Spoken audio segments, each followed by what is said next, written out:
አርሲ ላይ አቡነ ሳዊሮስ ክርስቲያኖችን አንለቃቸው እና ክርስቲያን ከህገወጥ ጵጵስና እስከ ህገወጥ አስተዳደር ከዚህ በኋላ አይናችን ቅዱስ ሲኖዶሱ ላይ ነው።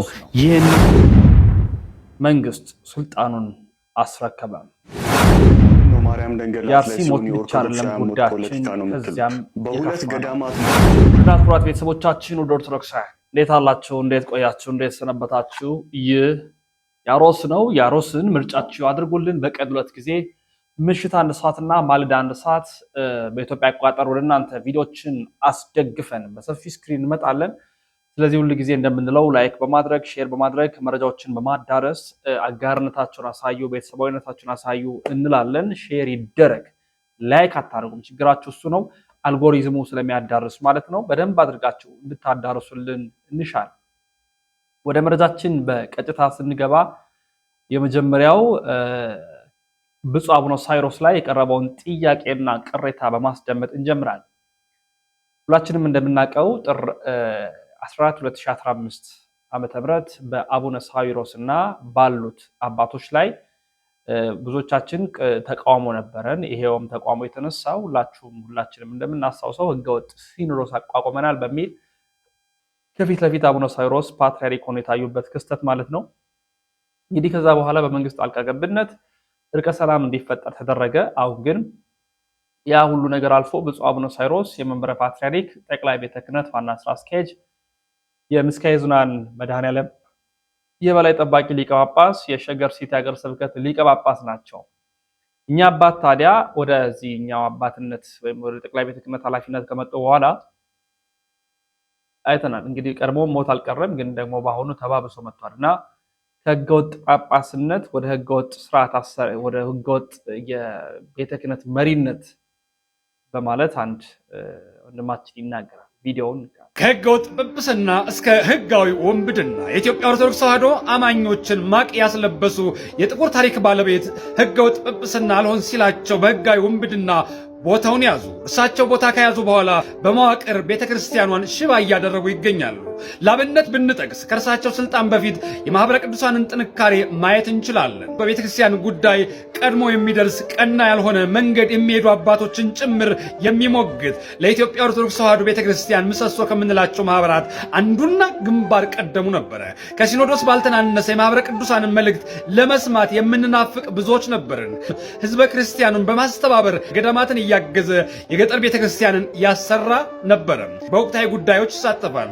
ሰብአዊ ድጋፎችን ያደርጋል። በተለይም ወጣቱ የኦርቶዶክስ ተዋሕዶ አማኝ እንደ ማህበረ ቅዱሳን የሚመካበት አልነበረም። ይህንን ሰው ነግሮን ሳይሆን በአደባባይ ያየነው ሐቅ ነው። የእውነት ለመናገር አቡነ ሳዊሮስ ከመጡ በኋላ ይህ ማህበር ሽባ አድርገውታል። ህጋዊ ውንብድናቸውን በመጠቀም የማህበሩ አባላት ትንፍሽ እንዳይሉ ያሉትንም ለቅመው በማሳሰር ቤተክርስቲያን ተቆርቋሪ የተማረ ወጣት እንዳይኖራት እያደረጓት ይገኛሉ። በኔ ዘመን እንደ ኮከብ አብርቶ እየጠፋ ያለ ማህበር ቢኖር ማህበረ ቅዱሳን ነው። እንደ ትናንቱ ቢሆን ማህበረ ቅዱሳን በወገኖቹ ሞት ሚዲያውን ያጥለቀልቀው ነበረ። ሰብአዊ ድጋፉን ይዞ 24 ሰዓት ባልሞላ ጊዜ ውስጥ አርሲ ላይ ይገኝ ነበረ።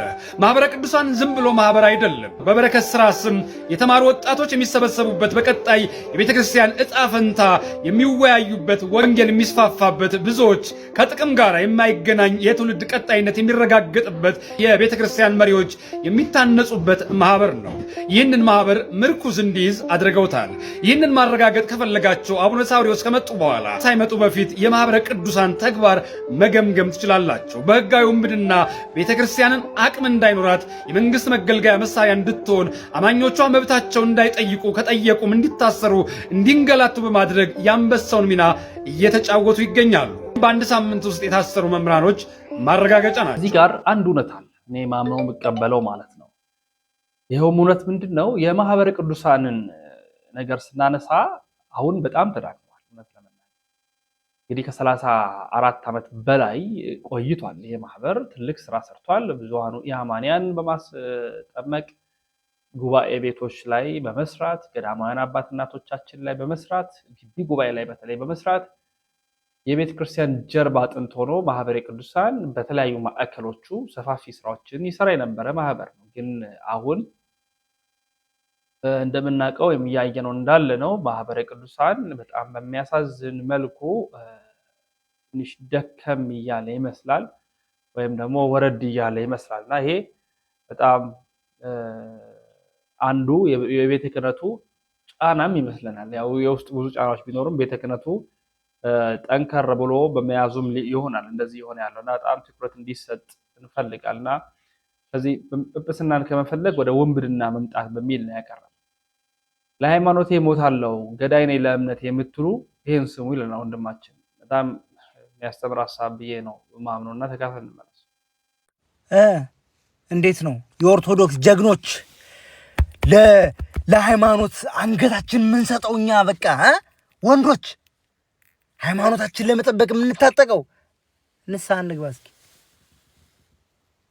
ንስሐ እንግባ። መታጠቅ ምን ያስፈልጋል? ንስሐ ለምን በቃ ይሄ ሁሉ የመጣ በእኔ ኃጢአት ነው። ፈጣሪን በድየዋለሁ። እየዘሞትኩ እየዘፈንኩ ፍትወት በቃ አፍንጫዬ ላይ ወጦብኝ ዝሙት ሰልጥኖብኝ ፈጣሪን አስቀይሜዋለሁ። በሐሜት አስቀይሜዋለሁ። ፈጣሪን በተንኮል ሌላውን በመጥላት በመቀኝነት አስቀይሜዋለሁ። የኔ ኃጢአት ዘረኛ ሁኜ ወንድሜን አብሮኝ ያደገውን የአማራውን የትግሬውን የኦሮሞውን ወንድሜን ጠልቼ በክፋት እግዚአብሔርን አስቀይሜዋለሁና ንስሐ ልግባ። ለምን ትሬንድ ለምን ይሄ አይሆንም? እያቃምኩ እያጨስኩኝ በማይረባ መጠጥን በራሴን በማደንዘዝ ራሴን በመደበቅ ፈጣሪን አስመርሬዋለሁ። ለልጆቼ መልካም ሳልሆን እኔም ለእናቴ መልካም ሳልሆን ባለቤቴን በስነ ስርዓት ባልነቱን ሬኮግናይዝ ሳላረግ በዝሙት ኑሬያለሁ፣ ሚስቴን በድያለሁ ብለን ለምን ንስሐ አንገባም እንዴ? የምን ቤተክርስቲያን አስጠብቅ ተዋጋ ምናምን ነው? ንስሐ ገባ አንተ ራሱ እንደዚህ ያልከው ሰውዬ። እንዴት ነው ነገሩ? ለምን ንስሐ ትሬንድ አይሆንም? እስኪ ከዛሬ ጀምሮ እስኪ ይሄ የእውነት አሁን ለሚሞቱ ወገኖች በቃ የእውነት ከልብ ተቆርቁረ ይሆን ደስ የሆነ ልብ አዝኖ አልበላ አለ። ለምን ዋሻለን? አልበላ አልጠጣ አለ። እንዲሁ ከዚህ ከቲክቶክ ያለፈ እንዲሁ አንዱ ለደቂቃ እንኳን ስለ እነሱ የሆነ አስበህ እንኳን ትንሽ ደብሮ ያውቃል? ንስሐ እንግባ። ይሄ ሁሉ ከተሰማ ንስሐ መግባት ፈጣሪን በድየዋለሁ ብለን ንስሐ እንግባ። በቃ ይሄ ነው ትሬንዱ። አሁን አዲሱ ትሬንድ ይሄ ነው። ተዋጋ፣ ተፋለት፣ ተቋረጥ እና እኛ ታዲያ ከገሬዎች በምን አነስነ? የሰይጣንን ነገር የምናራምድ ከሆነ ደም ማፍሰስ ለሰይጣን መገበር ከሆነ እነሱ ለሰይጣን ደም ሲያፈሱ እኛ ማበር እናፈስ ነው? ከመቼ ወዲህ ወንጌል እንደዛ የሚባል ትምህርት የለም። በቃ ተባለ እኮ ትሬንድ ይሁን። ንስሐ ልግባ፣ የኔ ኃጢአት ነው አገሬን የበደላት ወንድሜን መጠላት ነው ብለን ንስሐ እንግባ። እንዲህ ብቻ ነው የሚያተርፈን። እግዚአብሔር በቃ የሆነ ኃይል የሌለው ሆኖ ደካማ አምላክ ሆኖ ነው አንተም ትወጋለት። አሬ ኩይ ኧረ ዲስኩር እንዴ! ከየት እንዴ! እግዚአብሔርን ያላወቅነውን እግዚአብሔር መጽሐፍ ቅዱስ ላይ ምን እንደሚል ማናውቅ ሰዎች እምነታችን ዲፌንድ ከጴንጤ እምነታችን ዲፌንድ ማድረግ እኮ አንችልም እንዴ? ብሎ በቃ ላይ ማርያም ታማልዳለች ብቻ በቃ ይሄን እኮ ሌላ የምናውቀው ነገር የለንም። ምንም ነገር ሳናውቅ እንኳን ተከራክረን እንኳን ተናግረን እንኳን ሃይማኖታችን ዲፌንድ ማድረግ ማንችል ሰዎች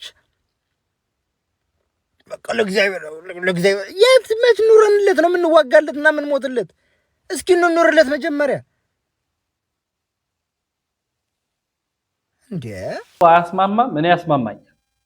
ራሳችን ላይ እንስራ ጉዳዩ። ራሳችን ላይ እንስራ፣ እኛ እንስራ። እርግጥ ነው ቤተክርስቲያን መከራ ውስጥ ናት። ብዙዋኑ እየተገደሉ ነው። ዛሬም በጣም በብዙ ችግር ውስጥ አሉ። ግን የኛ ጠባቂ መላእክት ስለኛ ይቆማሉ። በዚህ እንመን ነው። አልሰራንም። እኛ ከእግዚአብሔር ርቀን እንዴት ነው እግዚአብሔር ውረድ ወይ ፍረድ ምን?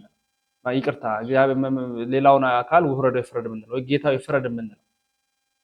እኛ መች ተነሳ? ወርደ ፍረድልን እንላለን። መችኛ መጀመሪያው እግዚአብሔር ቀረ? መችኛ ንጹህ ሆነ? መችኛ እግዚአብሔርን ታረቅ ነው? በበጎነት በቅንነት በየዋሃት ለምን መች ተራመደ? ይሄ በጣም በጣም በጣም ማስተዋል የሚያሻ ጉዳይ። አርሲ ብቻ አይደለም ጉዳያችን፣ ሌሎች ቦታዎች መከራ አሉብን። አዎ ልክ ነው። ግን እኛ መጀመሪያ እርቀ ሰላም እንፍጠር ነው ጥያቄ። ወንድማችንም እንዲህ ይላል። ለምንድን ነው ማርያም ደንገላት ላይ ሲሆን የኦርቶዶክሳውያን ሞት ፖለቲካ ነው የምትሉት? በሁለት ገዳማት ላይ ብቻ ከ1000 በላይ ኦርቶዶክሳውያን ሞት ነው የነገርኳችሁ። እኔ እያልኩ ያለሁት ለምንድን ነው ድምጻቸው እንዳይሰማ የተደረገው ነው። ለምንድን ነው ሌላውስ ለነሱ ድምጽ የማይሆነው ነው። እንደዚህ በማለት ሁላችሁም ኦርቶዶክሳውያን እኔን እየመጣችሁ አንተማ የእንትን ተላላኪ ነህ፣ አንተማ የእንትና ተላላኪ ነህ ማለት ጀመራችሁ። እኔ ጆሲን የሚያውቅ ያቀኛል። እውነትን ከያዝኩኝ ወደኋላ አልልም። ይሄ ደግሞ እውነት ስለሆነ እናንተ ተሳደቡ፣ እኔ ደግሞ እውነቱን እናገራለሁ። በእርግጠኝነት ደግሞ ህዳር 21ን አክሱም ላይ ለማክበር ሁላችሁም ትሄዳላችሁ። እኔ እዚህ ሁኜ 800 ሰው ለአክሱም ጽዮን ማርያም ዋጋ ከፍሏል ስል እናንተ አልሞቱም ፖለቲካ ነው ያላችሁ በሙሉ ሂዳችሁ እንደምታከብሩ እርግጠኛ ነኝ። አሁንም አንድ ካልሆነን አንድነት ከሌለን አብረን እናልቃለን። ጊዜ ሳንመርጥ ምቹ ሰዓትን ሳንጠብቅ ለሁሉም በእኩልነት ድምጽ ኑን። እኔ ከዛሬ ጀምሮ አንዱን ከአንዱ ከሚለያዩ ማርያም ደንገላት ላይ የሞቱትን ፖለቲካ ነው ከሚሉ ስለሌሎቹም ኦርቶዶክሳውያን ከማይናገሩ ከእንደነዚህ አይነት ማህበሮች ራሴን በፍቃደኝነት አግልያለሁ። ለይምሰልና የማስመሰል ክርስትና ውስጥ መቆየት አልፈልግም። እግዚአብሔር ፍርዱን እስከሚሰጥ ድረስ ለነዚህ ኦርቶዶክሳውያን እኔ ድምጽ እየሆንኩኝ ብቻዬን እቀጥላለሁ። እንዴት ኦርቶዶክሱ ናችሁ ክርስቲያኑ ናችሁ የክርስቲያን ሞት ይገደናል እያላችሁ ማርያም ደንገላት ላይ የሞቱት ፖለቲካ ነው ትላላችሁ? ጭራሽም አልሞቱምም የምትሉ አላችሁ። ቢረሳ ይሄ ፎቶ ይረሳል? አይረሳም። አክሱምም የመከራ አሁን ከዳር ዳር ነው። በጣም ይሄ ጊዜ እንዴት እግዚአብሔር እንደሚያሳልፈው አላውቅም፣ ግን ከባድ፣ በጣም ከባድ። የአርሲ ሳንጨርስ ደግሞ እዛ ትግራይ ወንድሞቻችን ናቸው። ወደዳችሁም ጠላችሁ በዚህም በዛ ብሎ የፖለቲካ ያመጣው ልዩነትን ተው። ወንድሞቻችን ናቸው፣ እናቶቻችን ናቸው፣ አባቶቻችን ናቸው፣ እዛ የሚገኙ እህቶቻችን ናቸው፣ ልጆቻችን ናቸው፣ እዛ የሚገኙ የኛው ስጋ ናቸው፣ እዛ የሚገኙ። ሩቅ አንወሰደው። ፖለቲካ ያመጣው ጊዜ የሚፈታው የቤተ ክርስቲያን ጀርባ አክሱም ነው። መሰረቶቻችን ታሪኮቻችን የተሰነዱት አክሱም ነው። አሁን መከራ ውስጥ ነው። ለነሱ እንጸልይ። ይህ በብሔር ተኮር ሐሳብ ውስጥ ያለን ሰዎች ከዚህ የጨለማ ዘመን እንውጣ። ልብ እንድንገዛ እፈልጋለሁ። አባቶቻችን ጄነራልን ጨምሮ እንዲህ ይላል። አርሲ ላይ ክርስቲያኖችን እና ቤተክርስቲያንን የሆኑ አልባሌ ሰዎች እንደገደሉ ሰምተናል። በእውነት የሞቱት ሰማዕትነት የሚያገኙት ክብር ነው ያገኙት። ግን ሊበቃ ይገባል። አባቶቻችን በመንግስት ባለስልጣን ያላችሁ ይህ ጉዳይ የሁላችንም የኦርቶዶክስ ተዋሕዶ ቤተክርስቲያን ጉዳይ ስለሆነ ይህ ሊበቃ ይገባል። ጭፍጨፋ ይብቃ፣ ደም መፍሰስ ይብቃ። ይህ የኢትዮጵያ ደም የእውነት እንደ ራሔል እንባዋ ወደ ላይ ይወጣልና ነፍስ ይማርልን። የእውነት በጣም ያዘነው እግዚአብሔር ነፍሳቸውን በአጸደ ገነት ያኑርልን። ቤተክርስቲያንም ሆነ መንግስት የራሳቸውን እርምጃ እንዲወስዱ አሳስባለሁ። በእውነት ኃላፊነቱ የሚመለከተው መንግስትና ቤተ ክህነት ይሄንን ነገር ማስቆም አለባቸው።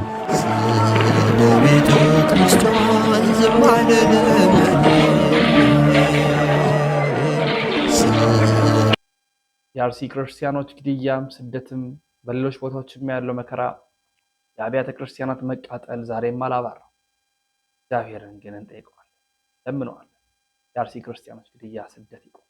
የአርሲ ክርስቲያኖች ግድያ ይቁም። የአርሲ ክርስቲያኖች ግድያ ይቁም። ቅዱስ ጳውሎስ እዚህ ሮሜ 8:36 ላይ ስላንተ ቀኑን ሙሉ እንገደላለን እንደሚታረዱን በጎች ተቆጠርን ይላል። ምናልባት እግዚአብሔር ቤተክርስቲያንን በዚህ መንገድ እንድታልፍ እያደረጋት ያለው ለተሻለ ክብር አስቧት ይሆን ብዬ አስባለሁ። ምክንያቱም በዘመናት ቤተክርስቲያን የክርስቶስ አካል ስለሆነች የክርስቶስ እንደራሴ ስለሆነች ኑሮዋ ከመከራ ተለይቶ አያውቅም።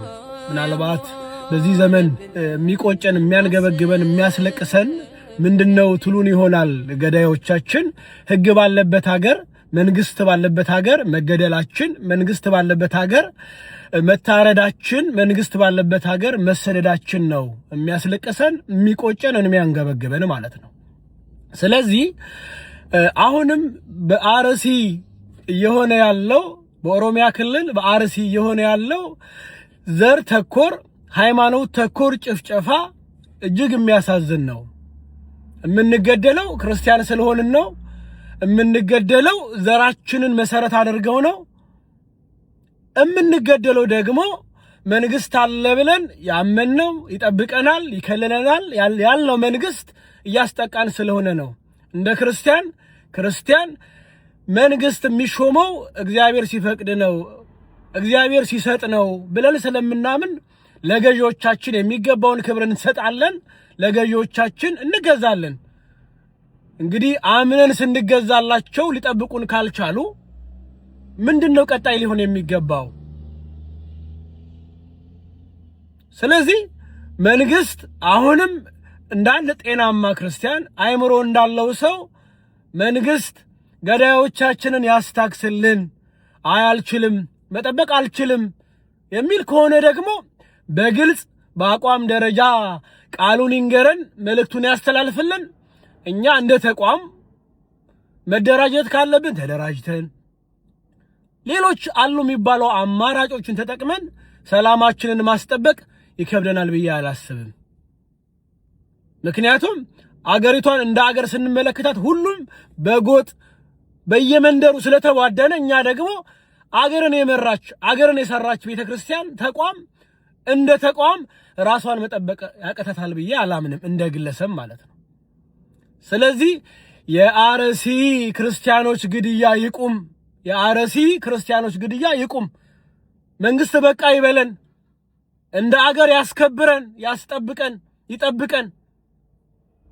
ከዛ ባለፈ ደግሞ እየመራችሁን ያላችሁ እያስተዳደራችሁን ያላችሁ የሃይማኖት አባቶቻችን ደግሞ ዝምታው ይብቃ። ይሄ ዘመን ቤተክርስቲያን ከየትኛውም ጊዜ በላይ ከሰማነው ከምናውቀው ታሪክ በላይ እየተፈተነች ያለችበት ጊዜ ስለሆነ አባቶቻችን አይነው ይከብዳል፣ ከባድ ጊዜ ነው። መወሰን ግን ይፈልጋል። መስቀል የጨበጣችሁት ዓላማውን መቼ ምን ያህል ነግራችሁም ልጃችሁ እጅግ ታናሽ ነኝ፣ ነገር ግን ዓላማችሁን ዘንግታችሁ ነው ብዬ በድፍረት መናገርም አልችልም፣ አባቶቼ ናችሁ። ነገር ግን ከመቼውም ጊዜ በተሻለ ወስናችሁ በቃ ብላችሁ መናገር ካለባችሁ፣ መገሰጽ ካለባችሁ፣ ዋጋ መክፈል ካለባችሁ የምትከፍሉበት ጊዜ ይሄ ነው። እናቃለን ትላንት በሻሸመኔ የሆነውን፣ እናቃለን ትላንት በኦሮሚያ ክልል የሆነውን። ስለዚህ ቤተክርስቲያን ስለ ወንጌል ስለ ክርስትና ዋጋ እየከፈለ ያለው ትላንትናም ምእመኑ ነው። ምእመኑ በሃይማኖቱ አይደራደርም፣ የሚያስቀምጠው ቅድመ ሁኔታም የለም። ስለዚህ አባቶቻችን ይሄን የታመነውን ምእመን እንዴት ባለ መልኩ ነው ልጠብቁት የሚገባው? እንዴት ባለ መልኩ ነው ከጎኑ ቆማችሁ በቃ ልትሉት የሚገባው? ግድያውን እየፈረድኩ አይደለም አባቶቼ፣ ግን ከናንተ ብዙ እንጠብቃለን። እግዚአብሔር ይጠብቀን፣ እግዚአብሔር ይስጥልኝ። ስላንተ ቀን ሁሉ እንገደላለን እንደሚታረዱ በጎችም ተቆጠርን። ላይክ አድርጉ ባካችሁ፣ ሼር አድርጉ፣ መረጃውን አዳርሱ። አርሲ እንበል። ዛሬ ወዳሞች ሆነው አጉል መስቀል አንጠልጥለው የሚናገሩትን ደግሞ አየን። አርሲ ክልል ላይ እየገደለና እየጨፈጨፈ ያለው የታጠቀ ቡድን ነው እንጂ የእስልምና እምነት ተከታይ አይደለም። ይሄ መራራ ሀቅ ነው። በጣም ነው ግን ብታሳ ለእንደዚህ አይነቱ ከርሳም ሆዳም ስለ ሃይማኖቱ ምንም የማያውቅ ማተብ ብቻ አስሮ ሌላ ወሬ የሚያወራ ክርስቲያን ከነ ማስረጃው እናጋለጣለን። ኮፒ ሊንክ አድርጉ። አንገታቸውን ቅሉ ነው ያለው አላህ Subhanahu Wa Ta'ala። ምንም መራራት የለም። ግደሏቸው። ከጠላት ከካፊር ጋር ፊት ለፊት ተገናኝቶ በሰይፍ አንገት ለአንገት መቀላቀል። በመጀመሪያ ሙስሊም አይታጠቅም ያለሽ ማን ነው?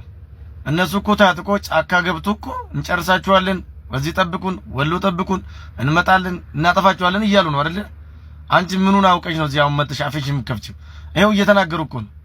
እኛ ራሳችሁን ጠብቁ ንቁ እያልን ያለ ነው። አንቺ እዚህ ጋር መጥተሽ ሌላ ወሬ የምታወሪ ምን ለመሆን ፈልገሽ ነው? በዛም እንዲወዱሽ እኛም እንድንወድሽ ነው? ንፍጣ ምን ትመስላለች? እግዚአብሔር እምነታችን እንድንጠብቅ ይፈልጋል። መንግስት ስልጣኑን አስረከበ። ይሄ የሆነው በአፍሪካዊቱ ሀገር ኢኳቶሪያል ጊኒ ነው። መንግስት ሙሉ ካቢኔውን በመያዝ ስልጣኑን ለቀቀ ይላል መረጃው። የኢኳቶሪያል ጊኒ መንግስት ሙሉ ካቢኔውን በመያዝ ስልጣን ለቀቀ። በአፍሪካ ለመጀመሪያ ጊዜ ስልጣን በቃኝ ያለው መንግስት አድርጎታል ተብሏል። ጉድ ነው። አገሪቱ በነፃነት ስም ከባዕዶቹ ቀኝ ገዢዎች ነፃ ወጥታለች ብትባልም ስልጣን ያቋቋመችው መሪዎቿ እኔ ሻለውኝ በሚል ዙፋን ከተቆናጠጡ በኋላ ህዝባቸውና የሀገራቸውን ዜጋ እንደ መድኃኒት መሞከሪያ እንስሳ የክፉ ነገሮች መፈተሻ በማድረግ የግፍ ግፍ መፈጸማቸው ይታወሳል። ከአንድ ምንጭ ተቀዶ የማይመስሉ የኋላ ቀርነት ምንጮች ለሆኑት ለዘመናት በአፍሪካውያን ህዝቦች ላይ ተጭኖ የቆየ አምባገነናዊ አገዛዝ ባለጊዜዎች ወንበሩን እስኪቆናጠጡ ድረስ ለጊዜዎችም ለዜጎቻቸውም የተስፋ ዳቦን ከመመገብ በተጨማሪ የዕለት ጉርስ የሚቀመስ በመናፈቅ ዜጎቻቸው ስም ሳይቀይር እየለመኑ ልማት በሚዲያ የሚሰራጭ ተስፋ እየመገቡ የድሎት ኑሯቸውን መኖር መገለጫቸው ነበር። አሁን ግን ስልጣን በቃኝ ሲሉ ኢኳቶሪያል ጊኒ ሙሉ ካቢኔ መውረዱ ወይም ማቃበሉ ታውቋል። እንግዲህ በተለይ አብዛኛው አፍሪካ ሀገር ላይ ማይታሰብ ነው የሆነ ያለው። በጣም ይደንቃል። በቀጣይ ማስደምጣችሁ እንዴት አድርገው ክርስትና ለመበረዝ ካቶሊካዊ ሳቢዎች እንደገቡ አሳያችኋለሁ። ካቶሊካዊነት ወይም ካቶሊካዊ ሳቤ በልጆች አማካኝነት እንዴት አይነት አድርገው ወደ አባቶች ወደ ሃይማኖት አባቶች አምጥተው ጸጋ ቅባት የሚል ከመከፋፈል እንዲፈጠር እንዳደረጉ ከቀሲስ አባታችን ረዳት ፕሮፌሰር ተከታትለን የምንመለስ ነው የሚሆነው። ረዳት ፕሮፌሰር ግርማ አባቱን ተከታትለን ጴጥሮስ ጳውሎስ ወይም ፔድሮ ፓይዝ የሚባለው የካቶሊክ ሚሽነሪ መሪ የግራኝ አህመድን ወረራ ተከትለው ወደ ኢትዮጵያ ከገቡ ሚሽነሪዎች መካከል አንዱ የሆነው ሰው ኢትዮጵያውያን ጋር ከሱ በፊት የመጡ ሰዎች ጳጳሳት ነን ብለው ኢትዮጵያውያን አልቀበል ብለዋቸው ሲቸገሩ የመሰረተ ሃይማኖት ያስተምሮ ግጭት እየፈጠሩ ተልኳቸው ባጭሩ ሲቀጭ አየና ለዚህ መፍትሄው አለ እኔ ጳጳስም አይደለሁም የሃይማኖት አስተማሪም አይደለሁም ልጆች ብቻ ስጡኝና ቋንቋና ባህል ላስተምርላችሁ አለ። ቋንቋ ላስተምርላችሁ ልጆች ስጡኝ። ልጆች ሰጡት። በልጆች ላይ የሰራው ስራ ወደ ቤተሰብ ተሻገረ። ከቤተሰብ ወደ ካህናት ገባ። በካህናት አማካይነት ቤተክርስቲያን ለመጀመሪያ ጊዜ እንደ አስረስ የኔ ሰው ትቤ አክሱም መኑ አንተ የሚለው መጽሐፋቸው ለመጀመሪያ ጊዜ በኢትዮጵያ ኦርቶዶክስ ተዋሕዶ ቤተክርስቲያን ውስጥ የተዋህዶ የጸጋ የቅባትን ነገር አስመልክቶ ነገረ ክርስቶስ የውዝግብ መንስኤ ሆነ ይላል። ያሳያችሁ ሕፃናት ስጡኝ ሌላ አልፈልግም አካሄድ ነው አንድ። ሁለተኛ በዚህ ጊዜያዊም ቢሆን ትልቅ ስኬት ያስመዘገበው ፔድሮ ፓይዝ ይላል ከዚህ በኋላ መስበክ ይቻላል ብሎ ሲወጣ ተከታዮቹን ሲመክር እንዲህ አላቸው የሚል ታሪክ ይገኛል። ምን አላቸው? ኢትዮጵያውያን ለመስበክ በፊታቸው በምትቆሙበት ጊዜ ስለምንም ርዕሰ ጉዳይ ይሁን በነገረ ማርያም አውድ አርጉት ይላል። ቋንቋው ግዕዝ ይሁን አውዱ ነገረ ማርያም ይሁን። የኢትዮጵያውያን ልብ ተከፍቶ ነገራችሁን ሊሰሙ የሚችሉት ይሄ ሲሆን ብቻ ነው። በግዕዝና በነገረ ማርያም አቀራረብ፣ ነገረ ክርስቶስ በነገረ ማርያም አቀራረብ፣ ነገረ ድነት በነገረ ማርያም ወዘተ። ነገራችን አሁን ወደ እንደ መግቢያ የት ጋ ነው ያለው? በግዕዝ እየተቀደሰ ነው። ልብሰ ተክህኖ ተመሳሳይ ነው። እግዚአብሔር ያሳያችሁ ደግሞ ከኛ መርጌቶች በአበል ወደ እነሱ ሄደው ማህሌት ቆመው እየመጡ ነው። ማህሌት ሲቆም ሰዓታት ሲቆም ያዩ ምዕመናን ፈተና ውስጥ ገብተዋል። ምን ለየው የሚል ጥያቄ ማንሳት ጀምረዋል። እኛ ጋር ካሉ ፈታኝ ሁኔታዎች የተነሳ ከዚህ ጭቅጭቅ ይልቅ እዚህ ባስቀድስስ የሚሉም እየበረከቱ መጥተዋል። አይጣል ነው። እኛ ጋር ያለብን ደግሞ መስማማት ጠፍቶብናል፣ መከባበር ተለይቶናል፣ መተሳሰብ ርቆናል። በእነዚህ ሁሉ ምክንያቶች ለምዕመናን ምቹ ያልሆነው ነገር ሌላ አማራጭ እንዲያዩ፣ አማራጩ ደግሞ በተሳሳተና ተገደው ባመጡት ነገር እንዲታይ አድርጓል። ይህን ሁሉ ምክንያት አድርጎ ስርዓተ አምልኳችን የኛ ብለው ወሰዱት፣ ታሪካችንን ቀሙን፣ ነዋያቶቻችን የነርሱ እንደሆኑ ተቆጠሩ፣ የሚለይልን ጠፋ። ይህን ሁሉ ያየ ወገን አንድ ናቸው ብሎ ሊደመድም ቻለ። አንድ ናቸው ኦርቶዶክስና ካቶሊክ። ለኦርቶዶክሳውያን ግን አንድነትና ተመሳሳይነት ከተነሳ አሉ ቅድም ያልኳችሁ ይልቅ አንድነትና ተመሳሳይነትን ማንሳት ካስፈለገን በካቶሊክና በፕሮቴስታንት መካከል ነው። ሰምታችሁኛል? በካቶሊክና በፕሮቴስታንት መካከል ነው። የሁለቱ ግንኙነት የዶሮና የእንቁላል ግንኙነት ነው ይላሉ። ዶሮዋ እንቁላል ብጥል መልሳ ታቅፋ ስትፈለፍለው ዶሮ ነው የሚሆነው። በካቶሊኩስ ሉተር ተፈጠረ። በሉተር ፕሮቴስታንትነት በሰፊው ተስፋፋ። የመጀመሪያው ፕሮቴስታንት እንደኚህ ጸሐፊ አባባል የመጀመሪያው ፕሮቴስታንት ጳጳሱ ራሱ ነው፣ የካቶሊኩ ጳጳስ ነው። በ451 የምናነሳው ጉዳይ ወደዛ ይመራናል፣ እሱን እናያለን። እና እነዚህ የተለያዩ እይታዎች ከመለያየታቸው ባሻገር በውስጣቸው ካለው ይዘት አንጻር ስናየው ለአንዳንዶቹ ኦርቶዶክሳዊነትን ከማድነቅ የሚነሳ ሐሳብ ነው። ከማድነቅ ይህንንም መሸሸግ ይህንንም መካድ አንችልም። ብዙ የአድናቆት አመለካከቶች ይህም ጥንታዊና ሐዋርያዊ መሰረቱን ያለቀቀ ማንነቱን፣ ቀጣይነቱን፣ ተሻጋሪነቱን ጠብቆ እስከ ዛሬ ድረስ ያለ ኦርቶዶክሳዊነት ነው ወይም ኦርቶዶክሳዊት ቤተክርስቲያን። ቤተሰቦቻችን የዛሬ ቪዲዮ መረጃ ማስረጃዎቻችን ይህን ይመስላሉ። በሌሎች የቪዲዮ መረጃ ማስረጃዎች እንመለሳለን። እስከዚያ ድረስ ተሰነባበትን።